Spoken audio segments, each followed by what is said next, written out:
at the University of Nebraska Medical Center in Omaha. And we do a bunch of webinars, plan conferences, and other types of educational opportunities. And so that's a little bit about us, and a little bit about where we're going is we've just created this new learning website, and that's what we're going to be going into here in a bit, so that we can offer different courses such as this online Emergency Preparedness Coordinator course. So I guess we'll go ahead and get into what we're going to be talking about today. And the objectives for today are we're going to learn how to create a new account on this new learning course, or on this new learning website, and we're going to learn how to enroll in that course, specifically the Emergency Preparedness Coordinator online course. And then we're going to go ahead and get you to become familiar with the format and the layout and where you can find different things on this course. And then finally, we'll go over some of the expectations and then a little bit of the content that's going to be presented. So to go to the website, this is what it looks like. Oh, it might be going up in my background.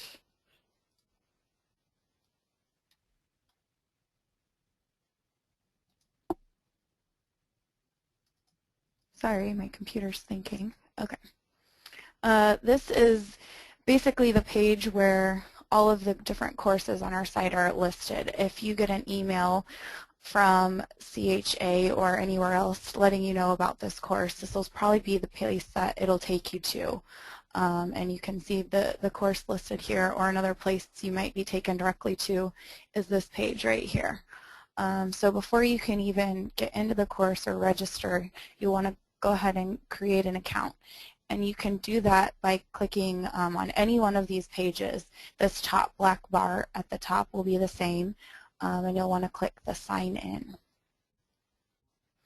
And this will help you to create an account. You'll notice username, password, pretty standard.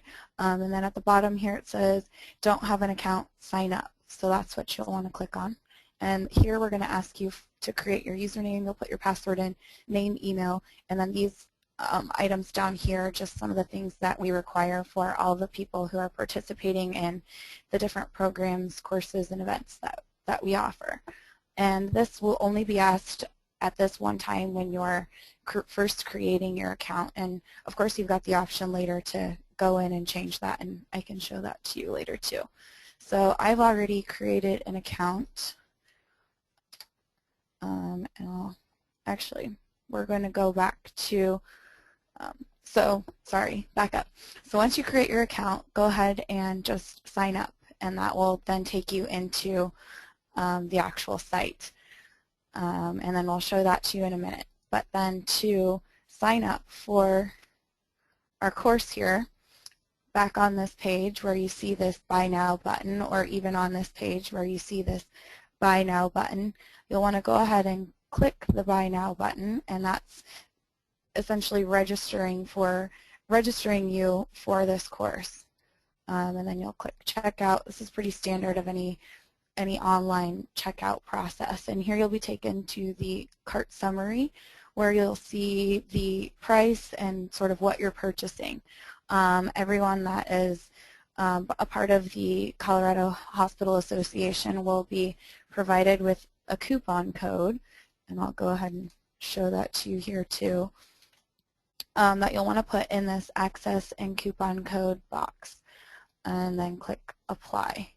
And then as you'll see, there's a discount listed here, and it says $150. So this is essentially making it free to you, since we've worked out a deal with them that this will be free to all of the members.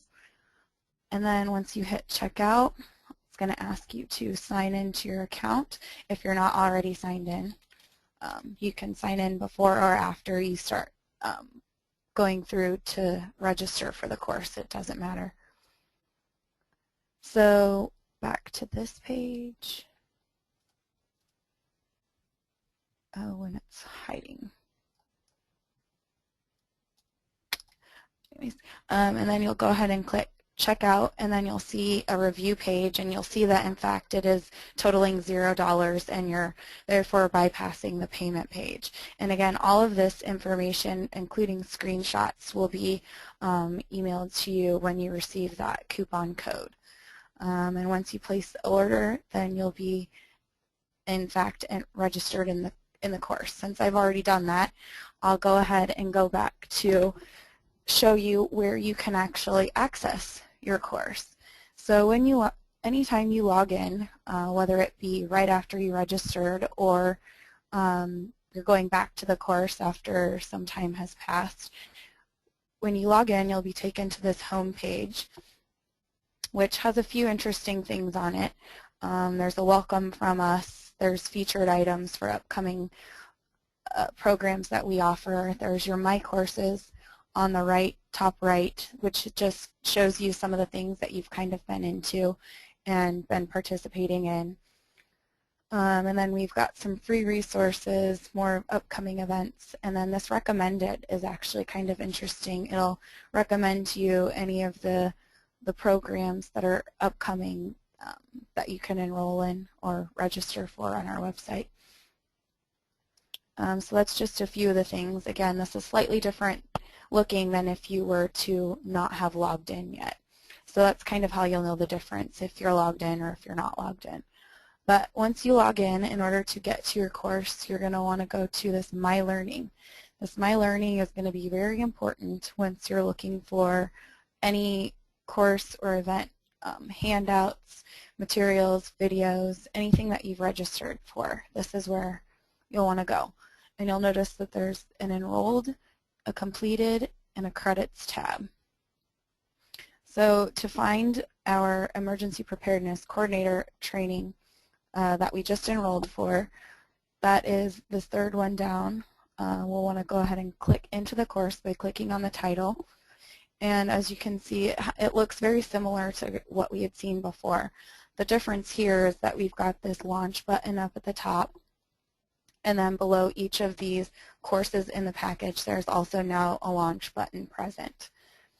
So to be able to get to any of the content, the content is stored within these different launch buttons. So when you first come into this course, after you've registered, you'll want to look at the introduction and information for your course. So in here, we've kind of got your objectives, the format, the topics, and how the course is going to be laid out. So it's going to be important to look at. And then each of these sections will also have instructions. So your to-do list will list everything you need to do, whether it be watch a video, whether it be read from readings that you'll need to do, looking up contact information, participating in the discussion board, or anything like that. All of that will be listed here, as well as where to go to find that information if you would. So I guess we'll look at the discussion, since that is one of the items not on this page. If you X out of this box, you'll notice that your course details page is still behind here. So we will then go back to our discussion tab, because that's what we're going to look at. And within your discussion, you'll be able to see your introduction, week 1, and within each of these gives you your question for your discussion. So that's kind of the layout of the course here. And then it just it gives it to you in sort of a process, so you hopefully will be able to navigate through there. We're still sort of working on some of the finer details to make it easy for anybody who's new to the site, which would be everyone, since this is a new course. And once somebody gets all the way through, your evaluation and your certificate will also be offered through this site, and it will all be automated. So if a person was finished with the course, they've submitted everything, they felt good about it, they've learned a lot, then they can go ahead and also take their evaluation on this site. And you'll see that the evaluation window pops up. And then once you submit, it'll give you a thank you message, which I've already done on this test learner here.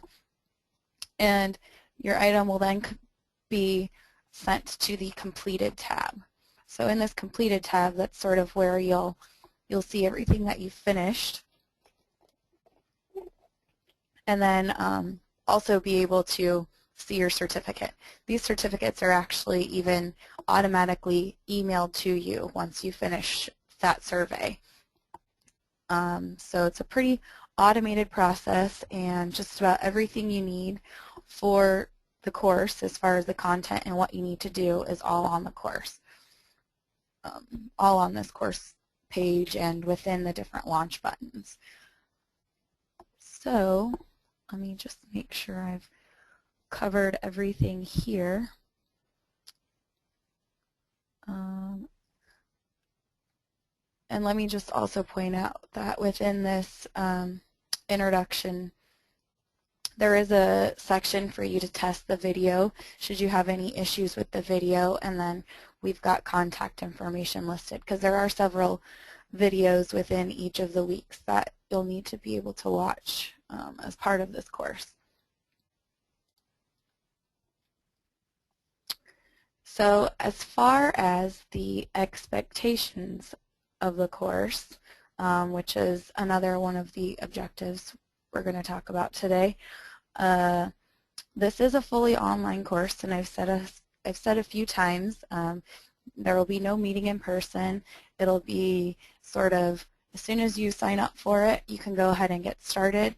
And we do have weeks suggested here as sort of hopefully how long it will take you to complete the course, but it's possible too that you can take as much time as you need because we'll actually give you access to all of this material and information for a full calendar year. And that's based on when you first register for the course. So you will continuously have information here. Also, another important thing, and one of the things that you don't necessarily get with in-person classes are the networking and talking to people. So we're sort of trying to get to that area with this discussion board.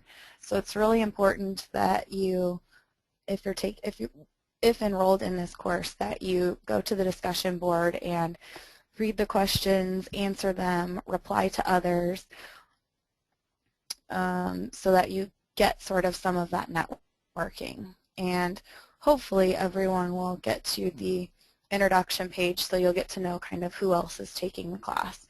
And you can communicate then actually through this website in this discussion, and then also in the communication center you can choose different people who are in the course to send them an email. So several ways to talk amongst each other within the course. And essentially you'll get out of the course what you put into it. There's a lot of homework assignments that really ask you to dig into your own plans and get out there and communicate with others in the community. So hopefully you'll do all of those and do all of the homework and get a lot out of this class. And a lot of this has actually been done in person, so we've done a lot of work to try and transition and move this into an online course. So you're still getting all the same information that you would have in the live course, but it's just being offered in a different format with this online course.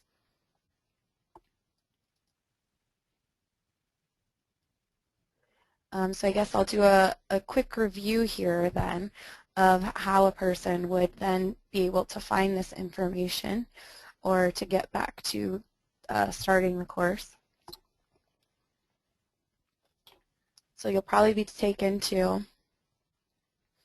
this sign-in page, or even to the actual page here. We're going to try and make it easy for you so you don't have to search all around when you first get brought to the website. So when you're first here, you'll want to sign in up at the top, and you'll have created your account. So again, I'll try and emphasize that it's really important that you remember your username and password here. because this is what will get you into all of your materials that are here. So signing in, again, here's the home page. Go to My Learning, find the course, Emergency Preparedness Coordinator online training, and just about everything is here. So I guess we've gotten to a point then where I've shown you everything on the website, and Keith, I guess I'll turn it over to you to sort of go over some of the content that's within each of these weeks. Sure. Thank you for being here. And Michelle, could you just scroll down a little bit so they could see all 6 of those weeks? Oh, I was totally going to do that too. There you go. I'll just talk from there. There we go. Well, as Michelle said, we started this class as a 2-day live course. And the way we built the course is we talked to a number of healthcare emergency response coordinators across our state and said, if you could go back in time, what do you wish you would have known when you started this job? Not, you know, what you need to know when you walk in the door, but based upon what you've learned now and what you know several years later, what would have helped you really in that learning curve when you started this job? And these are the things we came up with. We came up with essentially 6 different components within emergency response coordination for healthcare centers of some type. And here's where they are. So the first week, it says week 1, EPC work week 1. We're talking really about ESF 8, which is the health and public health response within the national security or the Homeland Security framework. But it's the public health and medical services component of that. So we're going to give an overview of just what does that mean, and what is an emergency response coordinator, and kind of what is their job, and those kind of basic things. Now, of course, that's going to vary from person to person and institution to institution, but we're going to give an overview. Second, we're going to talk during week 2 a lot about hazard vulnerability assessment. This is a key component. If you've been in this field for a while, then you know this, and if you haven't been in this field for a while, this is something you're going to know very well, is that a lot of what we do revolves around what are our hazards around and within our facility. So we'll talk extensively about hazard vulnerability assessment. In week 3, we're going to spend some time on Joint Commission. However, there's a little bit of time spent in there also on CMS. So while there are Joint Commission requirements that are specific to member facilities, a lot of what CMS does is revolving around Joint Commission. What we have not incorporated into this, and this is intentional, we have not incorporated the new guidelines that CMS has out for review. Because they're only out for review. They're talking about a 3-year process to go through all the comments and then come out with a final recommendation on CMS recipients of CMS funding. So we didn't want to jump the gun on that. When we have something pretty firm, we'll edit that week 3 and we'll add some CMS stuff, but for right now it's all pretty theoretical and way up in the air. So we'll wait on that a little bit, but I'm not sure how long. It kind of depends on how Center for Medicaid and Medicare Services gets their stuff together. Week 4, we're talking about Homeland Security Exercise and Evaluation Program, HCEP, if you haven't heard of that.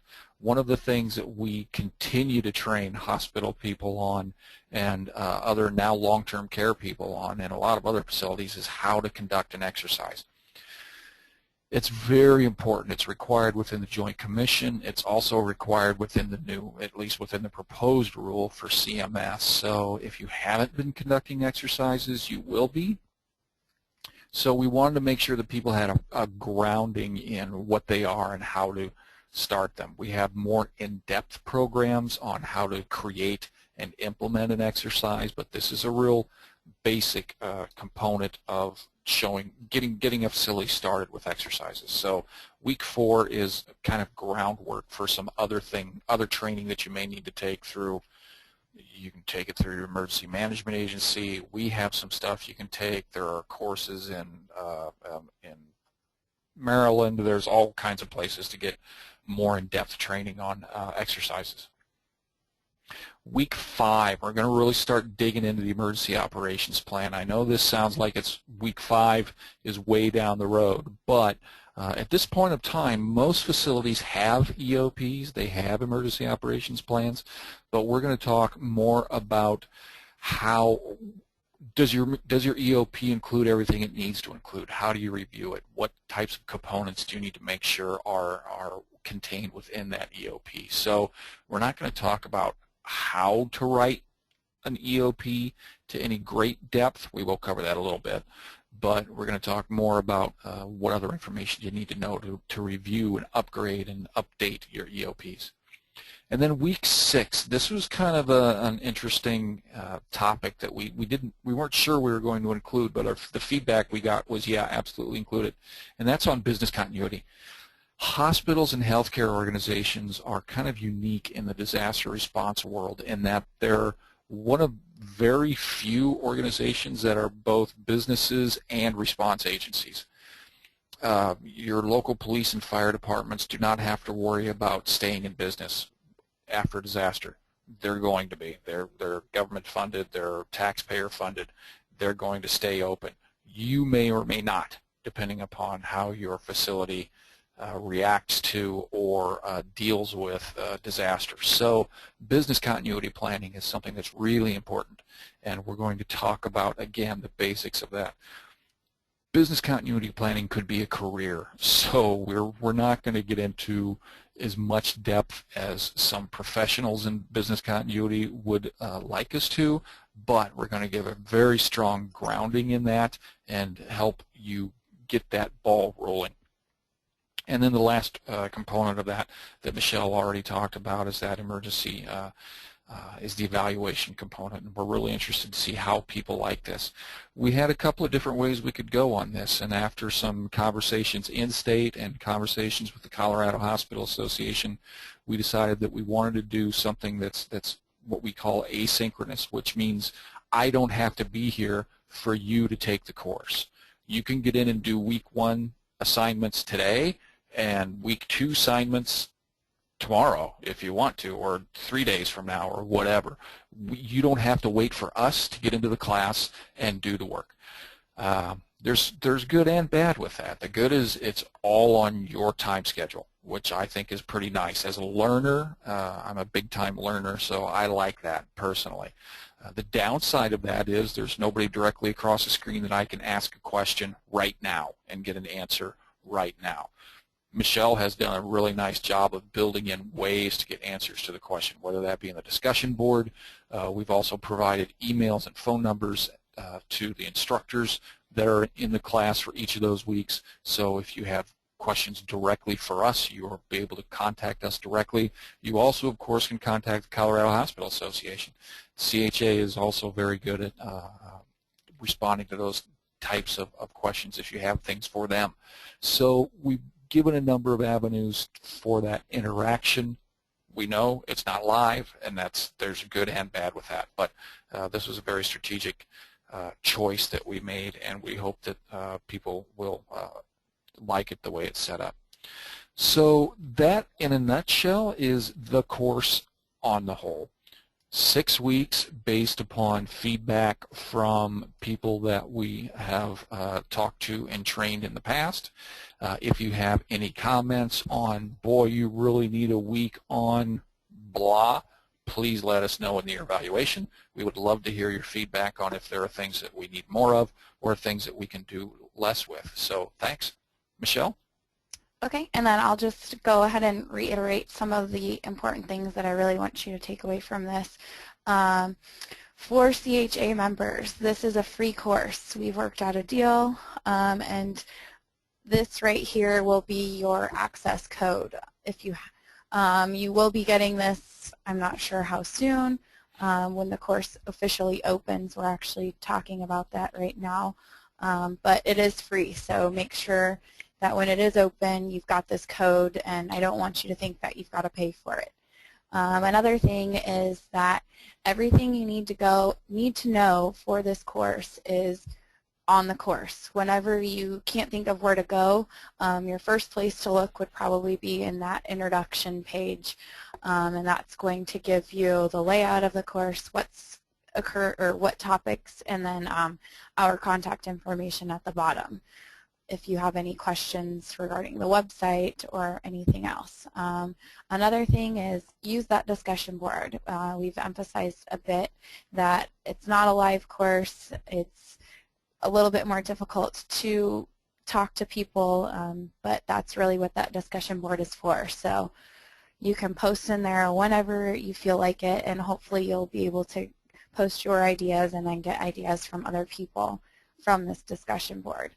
And then another side note, a CNE application has been sent, so we're waiting on a reply as to if we can offer some CEs for this course right now. And with that said, this is our contact information. If anyone's got any questions about the site or the content, feel free to email or give us a call.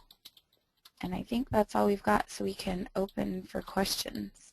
And I can go back and show anybody anything again if they'd like. Thanks, Michelle. Like she said, at this time we would like to open the webinar right now for questions. Feel free to ask all questions through the webinar control panel under the questions section. And then I will read them aloud, and then Michelle and Keith and Richard from CHA is also on the line, and he can address any of the questions that you have. So go ahead right now and feel free to ask the questions through the toolbar. And we do have a couple of questions right now. One comes from one of the attendees, and they're asking, when do you anticipate on launching the online course? And I don't know if there's a direct answer to this question or not yet. Richard, did you want to? There you go. Yeah, this is Richard. Right now we're looking at June 27th as the target date. It's going through a review process right now with the final course materials. We've submitted some updates that are going to be made by the center, and then they'll load those up into the course. So right now, June 27th is what we're targeting. If it comes online earlier, then you'll see that information sent out to everybody earlier. Okay, and then one question we're having right now is, what kind of certification will we receive on completion of the course? Right now we have it set up to give you a certificate of completion, and once you finish the course and then finish or submit the evaluation, you'll get a certificate emailed to you directly in your inbox to the email that you use when you set up your account. But then you'll also be able to go to this My Learning and then this Completed tab, and the course will show up here also. And there's a certificate button you can push, so you'll have access to your electronic certificate as well. So right now it's a certificate of completion. It's got your name, the name of the course, when you completed it. And if we do get CNEs, then the certificate will change accordingly. We're actually in the process. We've applied. We're applying for the CEs. We have some questions about how do those work for web-based education. So we're working through that now, and that's the plan is to have those ready for the 27th. Okay, and our next question is asking if there is a certain web browser that the course works best in. Ooh, good question. Actually, it works best in Chrome, Google Chrome, or Firefox. I'm using Google Chrome right now just because I have all of my shortcuts and everything set up here, but you can also use Firefox. And it should work on tablets as well.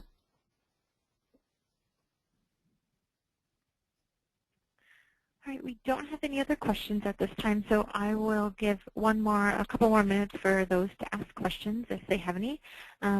We have another question right now, actually. Is this course only available to CHA members or to all Colorado public health and medical staff? No, this will actually be open to just about anybody who would like to take it.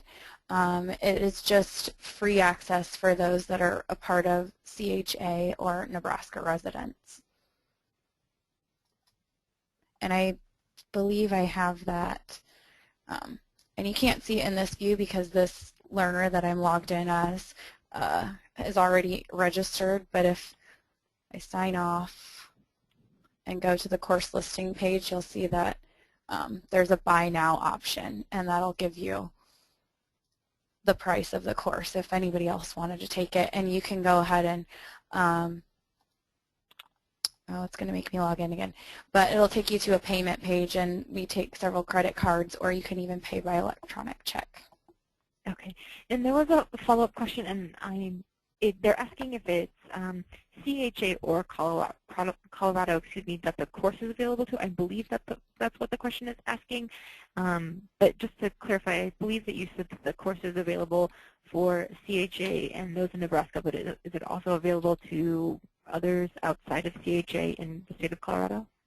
Correct. It will be available. There's just a fee for it if you're outside of those groups. Right, and this is Richard. So basically, we're making this available for our health care partners and stuff. It's not limited to CHA members. I just want to make sure that we're not getting those two different. That we have some of our long-term care partners and some of those other healthcare facilities that are not actually CHA members, so they will actually have access to it as well. It's not limited to CHA membership.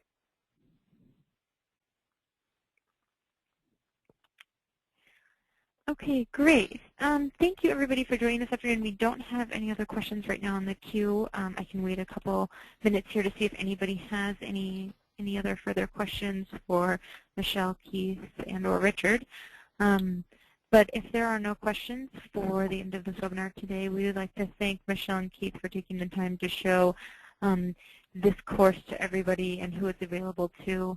And I believe that is all. Like I said, I have no more other questions right now. And thank you, everybody, for joining the webinar this afternoon, and have a great rest of your week and a great weekend. Thank you, everyone. Thank you, folks. Thank you.